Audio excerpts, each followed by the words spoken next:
Hi hello friends, welcome back to my channel. Friends, ನೀವು ನೋಡ್ತಾ ಇದ್ರ all in one tips channel. Friends, ಇವತ್ತಿನ ವಿಡಿಯೋದಲ್ಲಿ ಕೆಲವೊಂದು ಯೂಸ್ಫುಲ್ ಟಿಪ್ಸ್ಗಳನ್ನು ತಿಳಿಸ್ತಾ ಇದ್ದೀನಿ. ಹಾಗೆಯೇ ದುಬಾರಿ ಬೆಲೆಯ ಸ್ಯಾನಿಟೈಸರ್ನ ಖಾಲಿ ಆದಾಗ ನೀವು ಇನ್ಸ್ಟೆಂಟ್ ಆಗಿ ಮನೆಯಲ್ಲೇ ಕಡಿಮೆ ಖರ್ಚಿನಲ್ಲಿ ಯಾವ ರೀತಿ ರೆಡಿ ಮಾಡ್ಕೊಳ್ಳೋದಂತಲೂ ಕೂಡ ಇವತ್ತಿನ ವಿಡಿಯೋದಲ್ಲಿ ತಿಳಿಸ್ತಾ ಇದ್ದೀನಿ.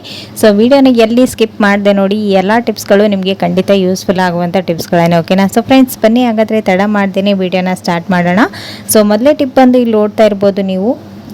ಈ ರೀತಿ ರಾಗಿ ಹಿಟ್ಟು, ಗೋಧಿ ಹಿಟ್ಟು ಮತ್ತು ಮಕ್ಕಳಿಗೆ ತಿನ್ನಿಸುವಂಥ ರಾಗಿ ಸರಿ ಹಿಟ್ಟು ಎಲ್ಲ ಇರುತ್ತಲ್ವ, ಅದನ್ನು ನಾವು ಪ್ಯಾಕೆಟಿಂದ ಯೂಸ್ ಮಾಡಿದ ನಂತರ 1 ಮಂತ್ ಅಥವಾ ಎಕ್ಸ್ಟ್ರಾ 10 ಡೇಸ್ ಆದ್ರೂ ಕೂಡ ಇದರಲ್ಲಿ ಹುಳುಗಳೆಲ್ಲ ಸೇರಿಕೊಂಡು ಹಿಟ್ಟು ಎಲ್ಲನೂ ಗಂಟು ಬೀಳುತ್ತೆ. ಸೊ ಆವಾಗ ಅದನ್ನು ಮಕ್ಕಳಿಗೆ ಕೊಡೋದು ಅಷ್ಟೊಂದು ಸೇಫ್ ಅಲ್ಲ. ಸೊ ಅದನ್ನು ಆಗಬಾರ್ದು ಅಂತಂದರೆ ಈ ರೀತಿ ನೀವು ಯೂಸ್ ಮಾಡಿ ಒಂದು ಹೇರ್ ಕಂಟೈನರ್ ಬಾಕ್ಸಲ್ಲಿ ಹಾಕೋದಕ್ಕಿಂತ ಮುಂಚೆ ಅದರಲ್ಲಿ ನೀವು ಈ ರೀತಿ ಒಂದು ಸ್ವಲ್ಪ ಸಾಲ್ಟ್ ಹಾಗೆಯೇ ಚಕ್ಕೆನ ಒಂದು ಪ್ಯಾಕೆಟ್ ಅಥವಾ ಈ ರೀತಿ ಒಂದು ವೈಟ್ ಬಟ್ಟೆಯಲ್ಲಿ ಕಟ್ಟಿ ನೀವು ಆ ಒಂದು ಬಾಕ್ಸ್ ಮುಳುಗಿಸಿ ಇಡೋದ್ರಿಂದ ಈ ಒಂದು ಹಿಟ್ಟಿನಲ್ಲಿ ಹುಳುಗಳು ಸೇರ್ಕೊಳ್ಳೋದು ಅಥವಾ ಗಂಟು ಕಟ್ಟೋದು ಏನೂ ಆಗೋದಿಲ್ಲ. ನೀವು ಈ ರೀತಿ ಮಾಡೋದಕ್ಕಾಗಲ್ಲ ಅಂದರೆ ನೀವು ಡೈರೆಕ್ಟ್ ಆಗಿ ಇದನ್ನ ಸ್ವಲ್ಪ ಯೂಸ್ ಮಾಡಿದ ನಂತರ ಫ್ರಿಜ್ ಅಲ್ಲಿ ಕೂಡ ಸ್ಟೋರ್ ಮಾಡ್ಬೋದು. ಹಾಗೆ ಮಾಡೋದ್ರಿಂದನೂ ಕೂಡ ಇದರಲ್ಲಿ ಹುಳು ಏನು ಸೇರ್ಕೊಳ್ಳೋದಿಲ್ಲ. ಇದು ನೀವು 1 ತಿಂಗಳಲ್ಲ 2 ತಿಂಗಳು ಇಟ್ಟರು ಫ್ರೆಶ್ ಆಗಿ ಇರುತ್ತೆ, ಓಕೆನಾ? ಸೊ ನೆಕ್ಸ್ಟ್ ಟಿಪ್ ಬಂದು ಇಲ್ಲಿ ನೋಡ್ತಾ ಇರ್ಬೋದು. ಈ ರೀತಿ ಡಸ್ಟ್ ಬಿನ್ಗಳಲ್ಲಿ ನಾವು ಎಲ್ಲ ಹಸಿ ಕಸ, ಒಣ ಕಸ ಎಲ್ಲನೂ ಸೇರಿಸ್ಬಿಡ್ತೀವಿ ಒಂದ್ಸರಿ. ಸೊ ಒಂದೊಂದ್ಸರಿ ಇದನ್ನ ಕ್ಲೀನ್ ಮಾಡೋದು ಸ್ವಲ್ಪ ಲೇಟ್ ಆದ್ರೂ ಇದರಿಂದ ಬ್ಯಾಡ್ ಸ್ಮೆಲ್ ಔಟ್ಸೈಡ್ ಬರ್ತಾ ಇರುತ್ತೆ. ಸೊ ಆವಾಗ ನೀವು ಅದನ್ನು ಅವಾಯ್ಡ್ ಮಾಡೋದಕ್ಕೆ ಮನೆಯಲ್ಲಿರ್ತಕ್ಕಂಥ ಜಸ್ಟ್ ಈ ರೀತಿ ವೆನಿಲಾ ಎಸೆನ್ಸ್ನ ಒಂದು ಕಾಟನ್ಗೆ 1-2 ಹನಿಯಷ್ಟು ಹಾಕಿ ಅದರಲ್ಲಿ ನೀವು ಡಸ್ಟ್ಬಿನ್ನಲ್ಲಿ ಈ ಒಂದು ಕಾಟನ್ನ ಹಾಕೋದ್ರಿಂದ ಅದರಲ್ಲಿರ್ತಕ್ಕಂಥ ಬ್ಯಾಡ್ ಸ್ಮೆಲ್ ಎಲ್ಲನೂ ರಿಮೂವ್ ಆಗಿ ಅದರಿಂದ ಕೆಟ್ಟ ವಾಸನೆ ಬರೋದು ತಡೆಯುತ್ತೆ. ಇಲ್ಲಾಂದರೆ ಅದರಿಂದ ಮನೆ ತುಂಬೆಲ್ಲ ಕೆಟ್ಟ ವಾಸನೆ ಬರ್ತಾ ಇರುತ್ತೆ. ಸೊ ಈ ರೀತಿ ನೀವು ಇನ್ಸ್ಟೆಂಟ್ ಆಗಿ ಈ ಒಂದು ಟಿಪ್ಸ್ನ ಟ್ರೈ ಮಾಡಿ ನೋಡಿ. ಸೊ ಯೂಸ್ಫುಲ್ ಆಗುತ್ತೆ, ಓಕೆನಾ? ಸೊ ನೆಕ್ಸ್ಟ್ ಟಿಪ್ ಬಂದು ಇಲ್ಲಿ ನೋಡ್ತಾ ಇರ್ಬೋದು. ಈ ರೀತಿ ಹ್ಯಾಂಡ್ ವಾಶ್ ಸ್ಯಾನಿಟೈಸರ್ಗಳು ಮನೆಯಲ್ಲಿ ಖಾಲಿ ಆದಾಗ ನೀವು ದುಬಾರಿ ಬೆಲೆಯ ಸ್ಯಾನಿಟೈಸರ್ನ ಮನೆಯಲ್ಲಿ ಕಡಿಮೆ ಖರ್ಚಿನಲ್ಲಿ ಯಾವ ರೀತಿ ರೆಡಿ ಮಾಡ್ಕೊಳ್ಳೋದು ಅಂತೇಳಿ ತೋರಿಸ್ತಾ ಇದ್ದೀನಿ. ಸೊ ಇಲ್ಲಿ ನೋಡ್ತಾ ಇದ್ರೆ ಬೌಲ್ನಲ್ಲಿ ನಾನು 2 ಗ್ಲಾಸ್ನಷ್ಟು ನೀರನ್ನು ಸೇರಿಸ್ಕೊಂಡಿದ್ದೀನಿ. ನಂತರ ಇದಕ್ಕೆ ನಾನು ಇಲ್ಲಿ 2 ಕ್ಲಿನಿಕ್ ಪ್ಲಸ್ ಶಾಂಪುಗಳನ್ನು ಹಾಕ್ತಾ ಇದ್ದೀನಿ. ನೀವು ಯಾವುದಾದ್ರೂ ಯೂಸ್ ಮಾಡ್ಬೋದು, ಇದೇ ಯೂಸ್ ಮಾಡಬೇಕಂತ ಏನಿಲ್ಲ. ಸೊ ಇವಾಗ ಶಾಂಪನ್ನ ಹಾಕೊಂಡ ನಂತರ ಇದರಲ್ಲಿ 1 ಟೇಬಲ್ ಸ್ಪೂನ್ ಅಷ್ಟು ಅಡುಗೆ ಸೋಡಾನ ಸೇರಿಸ್ಕೊಳ್ಬೇಕು. ನಾವು ಬಜ್ಜಿ ಬೋಂಡಾಗೆಲ್ಲ ಯೂಸ್ ಮಾಡ್ತೀವಲ್ವಾ, ಅದೇ ಅಡುಗೆ ಸೋಡಾನ ಹಾಕೊಂಡು ನಂತರ ಇದಕ್ಕೆ 1 ಟೇಬಲ್ ಸ್ಪೂನ್ ಅಷ್ಟು ಸಾಲ್ಟ್ ಅನ್ನು ಕೂಡ ಹಾಕೊಳ್ಬೇಕು. ನಂತರ ಇದಕ್ಕೆ ವೈಟ್ ಕೋಲ್ಗೇಟ್ ಅನ್ನ 1 ಟೇಬಲ್ ಸ್ಪೂನ್ ಅಷ್ಟು ಸೇರಿಸ್ಕೊಳ್ಬೇಕು. ನೀವು ಜಾಸ್ತಿ ಕ್ವಾಂಟಿಟಿಯಲ್ಲಿ ಮಾಡ್ಕೊಳ್ಳೋದಾದ್ರೆ ಇವೆಲ್ಲವನ್ನು ನೀವು ಸ್ವಲ್ಪ ಜಾಸ್ತಿನೇ ಯೂಸ್ ಮಾಡಬೇಕಾಗುತ್ತೆ. ನಾನಿಲ್ಲಿ 1 ಗ್ಲಾಸ್ ನೀರು ಆಗುವಷ್ಟು ಎಷ್ಟು ಬೇಕಾಗುತ್ತೆ ಸ್ಯಾನಿಟೈಸರ್ ಅಷ್ಟು ತೋರಿಸ್ತಾ ಇದ್ದೀನಿ. ಸೊ ಇವಾಗ ಲಾಸ್ಟಲ್ಲಿ ಒಂದು ಅರ್ಧ ನಿಂಬೆ ಹಣ್ಣನ್ನು ಹಿಂಡ್ಕೊಂಡು ಇವೆಲ್ಲವನ್ನು ಇವಾಗ ಒಂದ್ಸರಿ ಚೆನ್ನಾಗಿ ಮಿಕ್ಸ್ ಮಾಡ್ಕೊಂಡು ತಗೊಳ್ಳಿ. ಸೋಡಾ ಮತ್ತು ಸಾಲ್ಟ್ ಎಲ್ಲನೂ ನೀಟಾಗಿ ಮಿಕ್ಸ್ ಆಗಬೇಕು, ಕೋಲ್ಗೇಟ್ ಎಲ್ಲನೂ.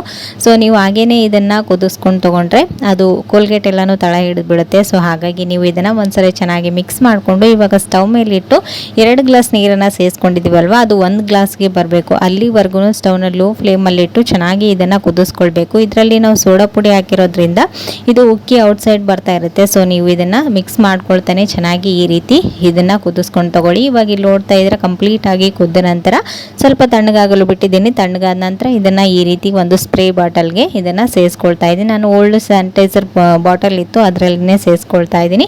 ಸೊ ಇವಾಗ ಎಲ್ಲನೂ ಹಾಕ್ಕೊಂಡು ಒಂದ್ಸರಿ ಕೈನ ವಾಶ್ ಮಾಡ್ಕೊಂಡು ನೋಡೋಣ ನಮ್ಮ ಒಂದು ಹ್ಯಾಂಡ್ ವಾಶ್ ಸ್ಯಾನಿಟೈಸರ್ ಹೇಗೆ ರೆಡಿಯಾಗಿದೆ, ಹೇಗೆ ವರ್ಕ್ ಮಾಡುತ್ತೆ ಅಂತ. ಸೊ ನೋಡ್ತಾ ಇರ್ಬೋದು ಇಲ್ಲಿ ಎಷ್ಟು ನೀಟಾಗಿ ಕ್ಲೀನ್ ಆಗ್ತಾ ಇದೆ ಅಂತ. ಇದರಲ್ಲಿ ಶಾಂಪೂನ ಯೂಸ್ ಮಾಡಿರೋದ್ರಿಂದ ಅದರ ಘಮ ಕೂಡ ಇರುತ್ತೆ. ಹಾಗೇನೆ ಸೋಡಾ ಪುಡಿ ಮತ್ತು ನಿಂಬೆಹಣ್ಣು ಸಾಲ್ಟ್ ಇದನ್ನು ಕೂಡ ಅಷ್ಟೇ ಕ್ಲೀನಿಂಗಲ್ಲಿ ಒಂದೊಳ್ಳೆ ಕೆಲಸ ಮಾಡುತ್ತೆ ಅಂತಲೇ ಹೇಳ್ಬೋದು. ಇವಾಗ ಇಲ್ಲಿ ನೋಡ್ತಾ ಇದ್ರೆ ಕೈಗೆ ನೀಟಾಗಿ ಒಂದು ಸ್ಯಾನಿಟೈಸರ್ನ ಹಾಕ್ಕೊಂಡು ಒಂದು ಸ್ವಲ್ಪ ರಬ್ ಮಾಡಿ ವಾಶ್ ಮಾಡಿದ ನಂತರ ತೋರಿಸ್ತಾ ಇದ್ದೀನಿ ಎಷ್ಟು ನೀಟಾಗಿ ಕ್ಲೀನ್ ಆಗಿದೆ ಅಂತ. ಸೊ ಈ ಒಂದು ಟಿಪ್ಸ್ ಖಂಡಿತ ಯೂಸ್ಫುಲ್ ಆಗುತ್ತೆ. ದುಬಾರಿ ಬೆಲೆ ಸ್ಯಾನಿಟೈಸರ್ನ ನೀವು ಮನೆಗೆ ಕಡಿಮೆ ಖರ್ಚಿನಲ್ಲಿ ಮಾಡ್ಕೊಳ್ಬೋದು. ಸೊ ಈ ಒಂದು ಟಿಪ್ಸ್ನ ಟ್ರೈ ಮಾಡಿ ನೋಡಿ, ಹೇಗೆ ಬಂತು ಅಂತೇಳಿ ನನಗೆ ಕಮೆಂಟಲ್ಲಿ ತಿಳಿಸಿ, ಓಕೆನಾ? ಸೊ ನೆಕ್ಸ್ಟ್ ಟಿಪ್ ಬಂದು ಇಲ್ಲಿ ನೋಡ್ತಾ ಇರ್ಬೋದು. ಸಾಲ್ಟನ್ನು ನಾವು ಆದಷ್ಟು ಪಿಂಗಾಣಿ ಅಥವಾ ಗ್ಲಾಸ್ ಬೌಲ್ಗಳಲ್ಲಿ ಸ್ಟೋರ್ ಮಾಡಬೇಕು. ಈ ರೀತಿ ನಾವು ಪ್ಲಾಸ್ಟಿಕ್ ಬಾಕ್ಸ್ಗಳಲ್ಲಿ ಸ್ಟೋರ್ ಮಾಡಿದಾಗ ಏನಾಗ್ತಾ ಇರುತ್ತೆ, ಒಂದೊಂದ್ಸರಿ ನಾವು ಕಿಚನಲ್ಲಿ ಒದ್ದೆ ಕೈಯಿಂದ ಟಚ್ ಮಾಡಿದಾಗ ಈ ಒಂದು ಸಾಲ್ಟ್ ನೀರಾಗಿಬಿಟ್ಟಿರುತ್ತೆ. ಒಂದ್ಸರಿ ಪಾಕೆಟಿಂದ ತರುವಾಗೂ ಕೂಡ ನೀರಿರುತ್ತೆ ಸಾಲ್ಟ್. ಸೊ ಆ ರೀತಿ ಅದನ್ನು ಹೇಗೆ ಅವಾಯ್ಡ್ ಮಾಡೋದಂತೇಳಿ ತಿಳಿಸ್ತಾ ಇದ್ದೀನಿ. ಇಲ್ಲಿ ನೋಡ್ತಾ ಇದ್ರೆ ಈ ರೀತಿ ನೀವು ಸಾಲ್ಟ್ ಮೇಲ್ಗಡೆ ನೀರು ಬಿಡ್ತಾ ಇದೆ ಅಂತಂದಾಗ ಈ ರೀತಿ ಒಂದು ಟಿಶ್ಯೂ ಪೇಪರ್ ಅಥವಾ ನ್ಯೂಸ್ ಪೇಪರ್ನ ಈ ರೀತಿ ಇಟ್ಟು ಕ್ಲೋಸ್ ಮಾಡೋದ್ರಿಂದ ಸಾಲ್ಟಲ್ಲಿರುವಂಥ ನೀರಿನಂಶ ಎಲ್ಲನೂ ಹೇಳ್ಕೊಳ್ಳುತ್ತೆ. ಆವಾಗ ಸಾಲ್ಟ್ ಚೆನ್ನಾಗಿ ಉಂಡೆ ಕಟ್ಟೋದಿಲ್ಲ, ನೀಟಾಗಿ ಪುಡಿ ಪುಡಿ ಆಗಿರುತ್ತೆ. ಸೊ ಮೊದಲಿಗೆ ನೀವು ತರೋದಕ್ಕಿಂತ ಮುಂಚೆನೇ ಪಾಕೆಟಲ್ಲಿ ನೀರು ಬಿಡ್ತಾ ಇದೆ ಅಂತ ಅಂದಾಗ ನೀವು ಸ್ವಲ್ಪ ಮೊದಲಿಗೆ ಒಂದು ಸ್ವಲ್ಪ ಕವರ್ ಅಥವಾ ಟಿಶ್ಯೂ ಪೇಪರ್ನ ಇಟ್ಟು ಸೆಂಟ್ರಲ್ಲಿ ಒಂದು ಸ್ವಲ್ಪ ಕವರ್ನ ಇಟ್ಟು ಮೇಲೆ ಬ್ಯಾಚ್ ವೈಸಲ್ಲಿ ನೀವು ಸಾಲ್ಟನ್ನು ಹಾಕಿ ಬಾಕ್ಸನ್ನು ಕ್ಲೋಸ್ ಮಾಡೋದ್ರಿಂದ ಅದರಲ್ಲಿರ್ತಕ್ಕಂಥ ನೀರಿನಂಶ ಎಲ್ಲನೂ ಕಂಪ್ಲೀಟಾಗಿ ಹೋಗುತ್ತೆ. ಸೊ ಈ ಒಂದು ಟಿಪ್ಸ್ ಕೂಡ ಖಂಡಿತ ಯೂಸ್ಫುಲ್ ಆಗುತ್ತೆ, ಟ್ರೈ ಮಾಡಿ ನೋಡಿ, ಓಕೆನಾ. ಸೊ ನೆಕ್ಸ್ಟ್ ಟಿಪ್ ಬಂದು ಇಲ್ಲಿ ನೋಡ್ತಾ ಇರ್ಬೋದು, ಈ ರೀತಿ ಹುರಿದಿರುವಂಥ ಶೇಂಗಾನ ನೀವು ಸಿಪ್ಪೆ ಬಿಡಿಸ್ಕೊಳ್ಬೇಕಾದ್ರೆ ಇದು ಔಟ್ ಸೈಡ್ ಎಲ್ಲನೂ ಹೋಗ್ತಾ ಇರುತ್ತೆ ಗಾಳಿಗೆ. ಸೊ ಆ ರೀತಿ ನೀವು ಜಾಸ್ತಿ ಸಿಪ್ಪೆನ ಬಿಡಿಸ್ಕೊಳ್ಬೇಕಂದ್ರೆ ಈ ರೀತಿ ಒಂದು ಬಟ್ಟೆ ಕವರಲ್ಲಿ ಹಾಕಿ ಈ ರೀತಿ ಜಸ್ಟ್ ರಬ್ ಮಾಡೋದ್ರಿಂದ ಇದರಲ್ಲಿರ್ತಕ್ಕಂಥ ಸಿಪ್ಪೆ ಔಟ್ ಸೈಡ್ ಹೋಗೋದೇ ಇಲ್ಲ. ನೀವು ನೀಟಾಗಿ ಇದರ ಸಿಪ್ಪೆಯನ್ನು ರಿಮೂವ್ ಮಾಡ್ಬೋದು. ಸೊ ಕಾಮನ್ ಆಗಿ ನಿಮ್ಗೆ ಎಲ್ರಿಗೂ ಗೊತ್ತಿರುತ್ತೆ ಈ ಟಿಪ್ಪು. ಸೊ ಬಟ್ ಯೂಸ್ಫುಲ್ ಆಗುತ್ತೆ, ಗೊತ್ತಿಲ್ಲದವ್ರಿಗೆ ಯೂಸ್ ಆಗಲಿ ಅಂತೇಳಿ ತಿಳಿಸಿದ್ದೀನಿ. ಸೊ ಫ್ರೆಂಡ್ಸ್, ನೋಡಿದೆ ಅಲ್ವಾ ಇವತ್ತಿನ ಈ ಎಲ್ಲ ಟಿಪ್ಸ್ಗಳು ನಿಮಗೂ ಕೂಡ ಖಂಡಿತ ಯೂಸ್ಫುಲ್ ಆಯ್ತು ಅಂತ ಅಂದ್ಕೊಂಡಿದ್ದೀನಿ.